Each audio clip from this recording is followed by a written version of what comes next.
there are people in the football space, which is obviously why I'm talking about sport culture, and it is really across all sports, who they amass a following of people who really value their opinion. But for the most part, people value their opinion on a certain thing, like a very specific thing. Let's say you're an Arsenal content creator. People really value your opinion on Arsenal. Maybe you're very entertaining. Maybe you really have a good understanding of the system, the way things work at Arsenal. And now you start talking about Barcelona. Don't get me wrong. Someone who's an Arsenal fan might know a lot about Barcelona, but for the most part, people know what they know.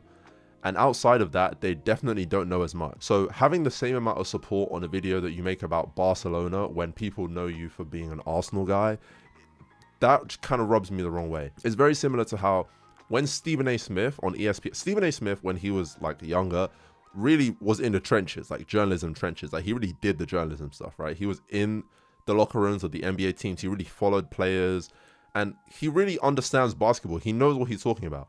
But when they have him on baseball, I'm like, even I know more than what he's saying. And I've been watching baseball for like 4 or 5 years, right?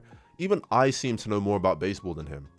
And they have him on every show. It doesn't matter if it's basketball, hockey, baseball, UFC, boxing. He's talking about everything. I get it, especially from ESPN, like that you got to have your stars in all the shows because it's going to make you money, right? But at the same time, people support Stephen A because he's Stephen A, but I don't think they realize they support him because he knows about basketball. That's what got him to where he is. Put it this way, if Stephen A only spoke about baseball, he wouldn't be where he is. So for people to support him in a position that he got off of talking about basketball when he talks about baseball doesn't make any sense. Now, if you put that in my situation, if someone asked me, there was one guy who asked me to make a video about wing backs in modern football, and don't get me wrong, like I know a little bit about how it's changed and what wing backs are good and systems and whatever. I'm a midfielder.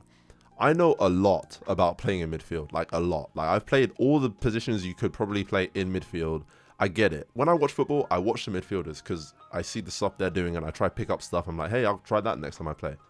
I don't know the first thing about what it's like to really be a wing back. Like I played there a little bit, but I don't really understand it. So if I make a video about being a wing back and someone takes it like, oh, this is the guy who knows so much about being a midfielder. Like he's really like intelligent about being a midfielder. Because that's kind of what people would say. Like they'd be like, oh my God, like what a catch. That's a really cool thing. Like really good content. I don't want them to pick up on my video about wingbacks where I don't actually know what I'm talking about. And then they go run and tell their friends. And now it's like a big thing. Now it's like a narrative because it's like the guy who seems really intelligent, he said it. So of course it's right. That's just not how it works.